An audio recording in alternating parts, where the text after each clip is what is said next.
여호와여, 내 마음이 교만하지 아니하고 내 눈이 오만하지 아니하오며 내가 큰 일과 감당하지 못할 놀라운 일을 하려고 힘쓰지 아니하나이다. 실로 내가 내 영혼으로 고요하고 평온하게 하기를 젖된 아이가 그의 어머니 품에 있음 같게 하였나니 내 영혼이 젖된 아이와 같도다. 이스라엘아, 지금부터 영원까지 여호와를 바랄지어다. 할렐루야. 반석 성도 여러분, 오늘 걸어간 주일을 통해서 함께 예배하게 됨에 너무나 감사하고요. 예배 가운데 하나님 꼭 만나시고 이 코로나 시대 때 힘들고 어려운 가운데서도 참 평안과 행복을 누리는 복된 주일이 되시기를 축복합니다. 요즘 코로나 때문에 많이 힘들어합니다. 삶에 많은 변화들이 요구되고 있는 시대를 우리가 살아가고 있다고 생각이 됩니다. 우선 옛날 같은 삶이 참 살기가 어려워졌습니다. 그래서 코로나 이전에 누렸던 그런 어떤 혜택들, 그런 것들을 지금 누리기가 쉽지가 않습니다. 그러므로 인하여 정신적인 고통도 따르고요. 또 짜증도 나고 우울하기도 합니다. 또 나라 정치를 보면 너무나 혼란스러워서 우리의 현실을 보면 여기도 어둡고 저기도 어둡고 그런 현실을 살아가고 있습니다. 그래서 우리들은 이 어두움이 환경에서 왔다고 생각을 합니다. 그래서 환경에서 그 원인을 자꾸 찾아서 좋은 환경이 되면 평안하고 행복할 것이라고 하는데, 그러나 우리는 환경에서 그 원인을 찾을 수 없고요. 성경에서 그 원인을 찾아보면 그것은 아담이 죄를 지은 이후에 인생들이 땀을 흘리게 되고 해산의 고통을 가지게 됩니다. 이 모든 것이 저주지요. 또 땅도 저주를 받아서 가시와 은근치가 생기게 됩니다.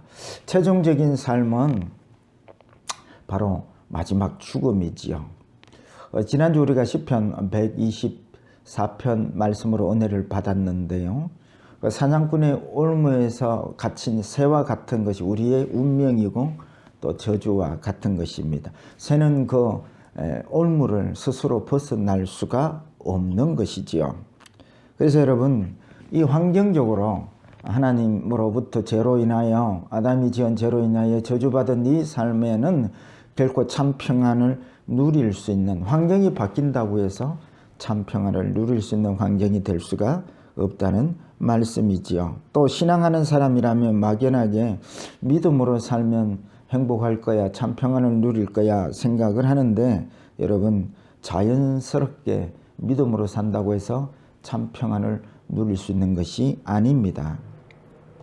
그런데 오늘 본문의 시인은 이 저주받은 운명, 참 평안을 누리지 못하는 우리의 삶에 참 평안을 누리는 비결을 우리에게 말씀해 주고 있습니다. 아이가 그 어머니 품에 있음과 같이 평안한 한과 고요를 누린다고 우리에게 그 비결을 말씀하고 있습니다. 엄마 품에 안긴 아이는 먹을 것 걱정하지 않습니다. 짐승이 어떻게 해를 가할까 두려워하지 않습니다. 추위에 떨지 않습니다. 엄마 품에 있으면 아이는 모든 것이 만족이고 평안인 것이지요. 이 비결을 오늘 본문은 말씀해 주고 있는데, 여러분 끝까지 말씀 잘 들으시고 이 혼란스러운 코로나 시대에도 평안을 누리고 행복할 수 있는 우리 반석교회가 되었으면 참 좋겠다 생각이 됩니다. 그래서 제목을 잡았는데 평안 행복의 비결이라 잡았습니다. 그렇다면 이 평안의 비결은 무엇일까요? 첫 번째입니다. 큰 일을 하려고 힘쓰지 아니하는 것입니다. 오늘 본문 1절을 다 같이 보도록 하겠습니다. 여호와여, 내 마음이 교만하지 아니하고 내 눈이 오만하지 아니하오며 내가 큰 일과 감당하지 못할 놀라운 일을 하려고 힘쓰지 아니하나이다 말씀합니다. 마음이 교만하지 않고 눈이 오만하지 않는다, 이 말씀은 우리가 성경에서 너무나 자주 보는 말씀이기에 받아들이기가 쉽습니다. 그러나 뒷문장입니다. 큰 일과 감당하지 못할 놀라운 일을 하려고 힘쓰지 않는다는 이 말씀은 우리가 받아들이기에 상당히 힘이 듭니다. 우리는 흔히 생각할 때에 믿음은 어떤 것입니까? 감당할 수 없는 크고 놀라운 일을 해내는 것이 믿음이라고 그렇게 가르침을 받고 훈련을 받아왔기 때문에 그런 것입니다. 만약 우리가 감당할 수 없는 그 일을 못한다고 하면 많은 사람들로부터 저 사람은 참 믿음이 없는 사람이야 이렇게 낙인 찍힐 수밖에 없을 것입니다. 그래서 사람들은 크고 놀라운 일을 행하려고 합니다. 능력받아서 큰 일을 해내고 또 큰 일을 행함으로 말미암아 인정받고 높아지고 싶어하는 것이 인간의 본능입니다. 인간이 못 견뎌야 하는 것이 있는데 자신이 능력 없고 무능한 사람으로 낙인 찍히는 것을 그렇게 싫어합니다. 그래서 큰 일을 무리하게 하려고 합니다. 적은 일은 뭐 만족도 못하고요. 큰 일을 해내서 그래서 사람들에게 무능하지 않음을 보여주고 싶어하는 것입니다. 그래서 이렇게 자기의 능력을 보여주고 싶어하는 것이 일절이 말하는 마음의 교만과 눈의 오만입니다. 교만과 오만은 자기를 높이고 싶어하는 마음에서 오는 것입니다. 그래서 이 사람은 항상 자기 곁에 있는 사람을 보고 비교합니다. 그래서 비교의 삶을 살기 때문에 비교당하는 사람도 늘 불행하고 비교하는 삶을 사는 자기도 불행한 것이지요. 그래서 이 사람은 큰 일을 힘쓰려고 하는 그 생각에서 벗어날 수가 없는 것입니다. 그래서 큰 일을 하지 못했을 때는 나는 뭔가 자격지심에 빠지고 또 큰 일을 이루지 못함으로 말미암아 오는 불안과 열등감에 젖게 되고 심해지면 우울증에 빠지기도 하는 것입니다. 여러분 교회 안에서도 마찬가지죠. 만약 교회 안에 환경미화원 일을 하는 분이 있고 선교사 하는 일을 하는 분이 있다고 치십시다. 그러면 사람들은 선교사 하는 일은 하나님이 쓰시고 큰 일을 하고 대단한 일이라 생각하지만 환경미화원이 하는 뭐 거리를 청소하거나 이런 것들은 그렇게 귀하게 여기지를 않는 것입니다. 여러분 아닙니다. 여러분 오늘 말씀으로 위로를 받으시기를 바랍니다. 성경에서 큰 일은 내가 하는 일이 사람이 하는 일이 큰 일이 아닙니다. 하나님이 우리에게 행하신 그 일이 성경에는 큰 일들이라는 것을 여러분 아셔야 합니다. 그 예를 들겠습니다. 제가 자주 들어서 쓰는 예입니다. 전도대들 70인들이 전도를 나갔다 와서 주님께 보고합니다. 주님 나갔더니 귀신도 쫓겨나고 병도 낫고 이게 큰 일이라고 보고합니다. 그때 주님께서 그런 걸로 인하여 기뻐하지 말고 너의 이름이 생명책에 기록된 걸로 인하여 기뻐하라. 사실은 귀신 쫓아내고 병 고치는 일 인생적으로 보면 사람들이 보면 큰 일입니다. 그러나 하늘나라에서 하나님의 시각은 다릅니다. 내 이름이 생명책에 기록되었다는 것은 나를 구원하셨다는 것입니다.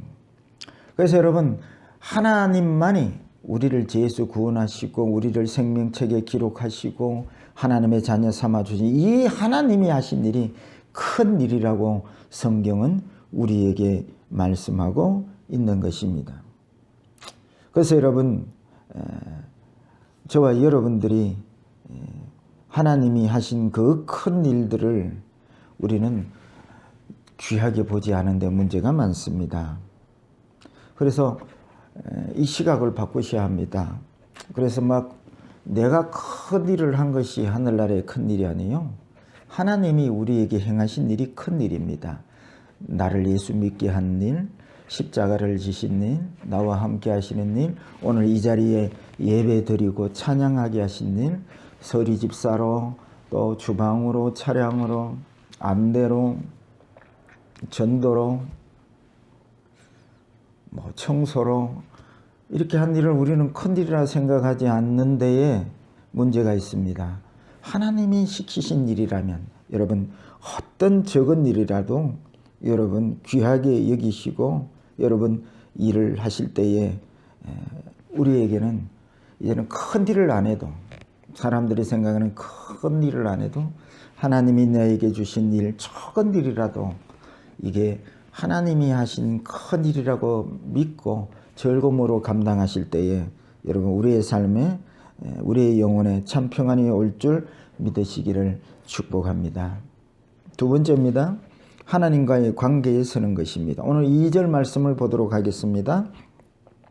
실로 내가 내 영혼으로 고요하고 평온하게 하기를 젖된 아이가 그의 어머니 품에 있음 같게 하였나니 내 영혼이 젖된 아이와 같도다. 두 번째 비결이지요. 우리의 평안, 행복의 비결이지요. 아이가 어머니 품에 있는 것 같이 우리의 영혼이 하나님의 품에 있을 때에 참 만족과 참 평안을 누리는 행복의 삶을 살 수 있다는 말씀을 하고 계시는 것이죠. 이게 관계 개념입니다. 엄마가 어린아이가 엄마의 가슴에 자기를 묻는 것과 같이 우리의 영혼을 주님의 품 안에 묻는 것입니다.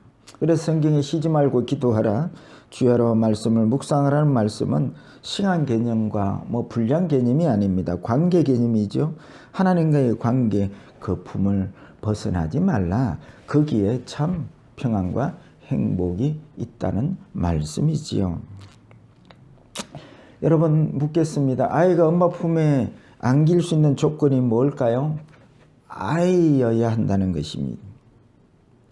이 아이의 생각은 엄마의 품을 떠나면 죽는 것과 같다고 생각합니다. 그래서 아이의 생명은 엄마에게 달려 있습니다. 그런데 아이가 자라면 점점 엄마 품을 떠납니다. 자라다 보니까 자기 생각이 많아지고 엄마 없어도 살 수 있다고 생각을 합니다.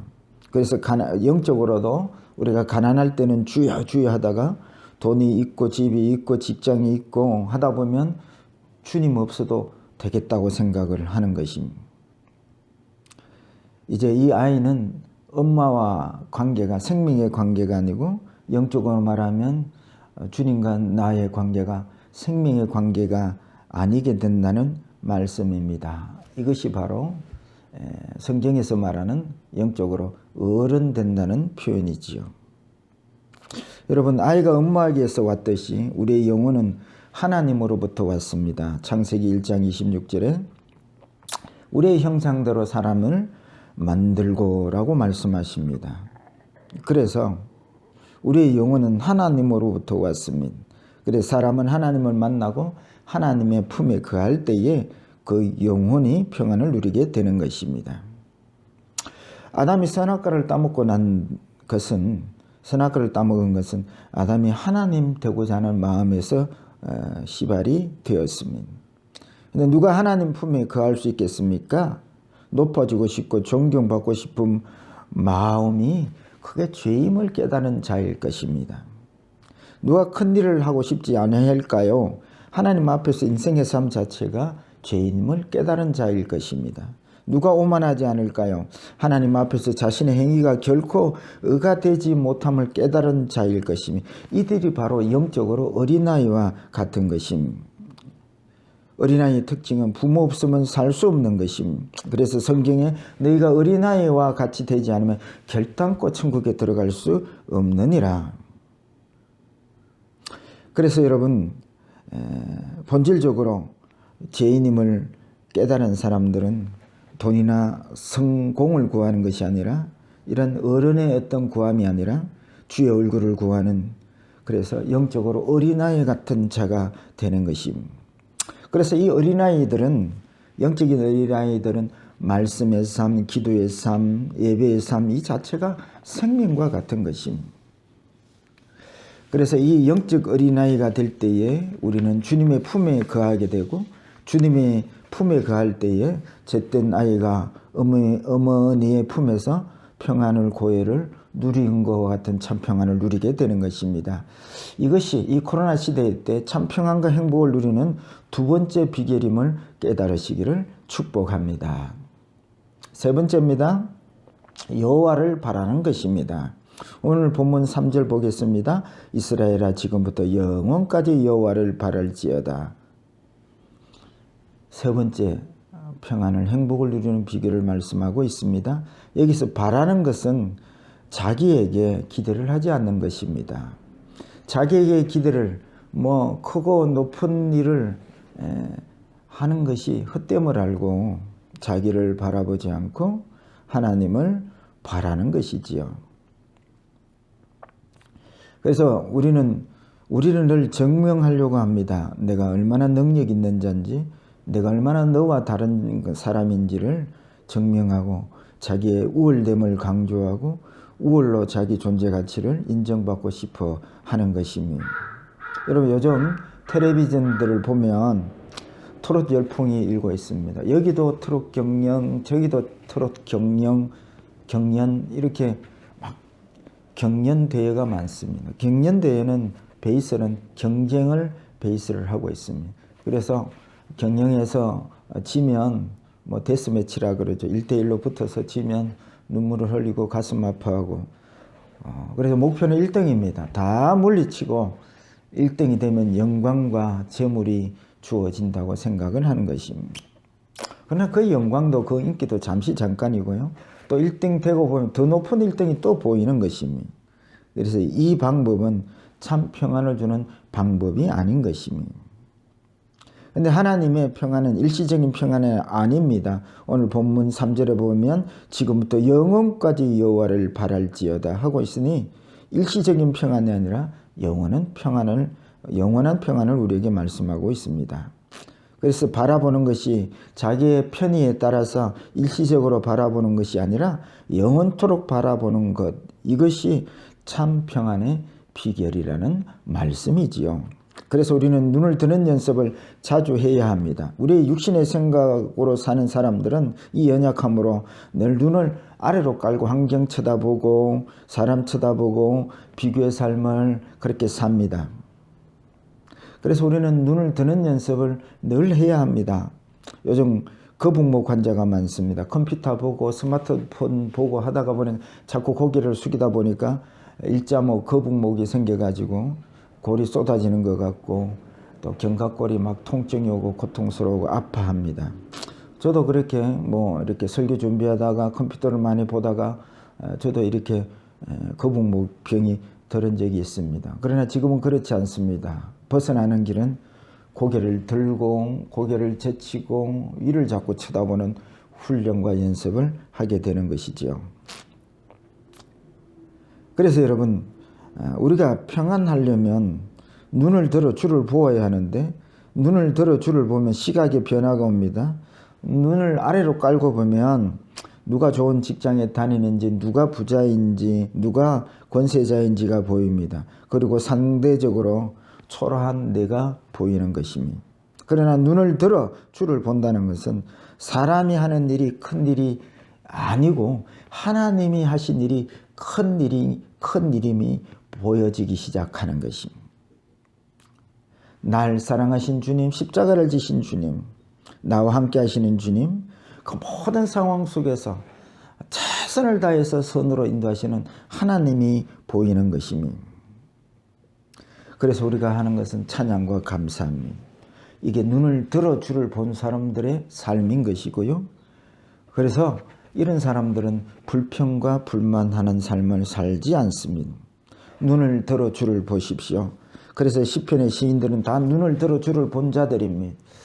눈을 들어 주를 보면 두 가지가 보입니다. 한 가지는 자기가 늘 높아지고 싶어서 자기 어떤 정욕과 욕심과 이기주의로 주님을 섬겼던 자기 자신이 보이고요. 그러함에도 불구하고 사랑으로 인자하심으로 성실하심으로 최선을 다해서 우리를 이끌으시는 하나님을 보게 되는 것이죠.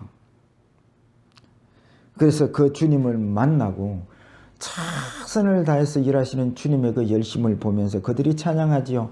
여호와의 선하심과 그 인자하심과 영원함을 영원토록 찬양할지어다. 이들의 신앙 간증이지요. 이들은 모두 다 눈을 들어 주를 보고 산 사람들인 것입니다. 이 세 번째 비결, 눈을 들어 주를 보며 살 때에 영원한 참 평안과 만족이 오는 행복의 삶을 살게 될 줄 믿으시기를 축복합니다. 말씀을 맺고자 합니다. 오늘 시인의 평안의 비결을 여러분 잘 배우셨습니까? 높아지려고 하지 마십시오. 이미 하나님이 우리를 영광과 존귀로 높여 놓으셨습니다. 하나님의 품에 거하십시오. 영적 어린아이가 되십시오. 예배가 생명이고 기도와 말씀 묵상이 생명이 되는, 그래서 주님의 늘 품 안에 거하는 자가 되십시오. 그리고 눈을 들어 주를 보십시오. 우리를 최선을 다해서 영광과 존귀의 삶을 살도록 열심으로 일하시는 주님을 눈을 들어 보십시오. 이 비결을 통해서 꼭 이 코로나 시대 때 참 평안을 누리는, 영혼의 평안을 누리고 행복하게 살아가시는 우리 반석교회 온 성도들이 다 되시기를 주의 이름으로 축복합니다.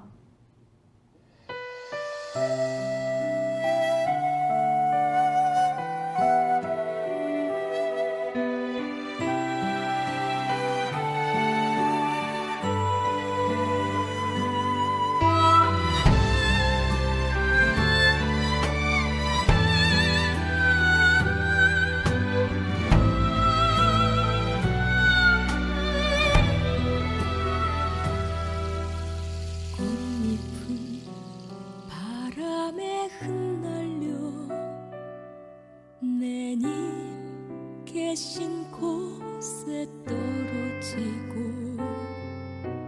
구름은 저 달을 품고서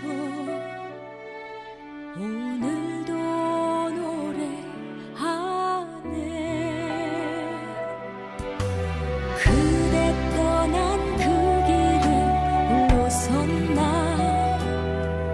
내 맘도 눈물도 꽃잎도 바람에 날려 사라지는가. 아직 못다한 말들이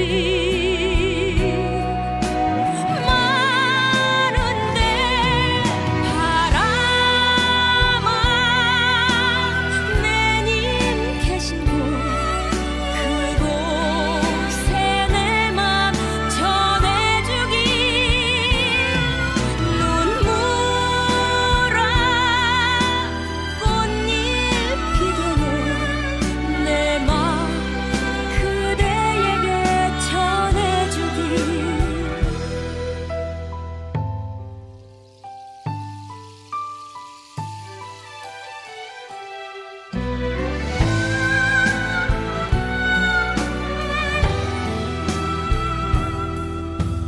꽃잎은 바람에 흩날려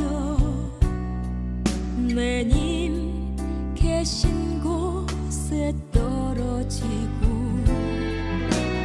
구름은 저 달을 품고서 오늘도 노래하네. 꽃잎이 흩날리는 그 길에서 눈물로 내님을 불러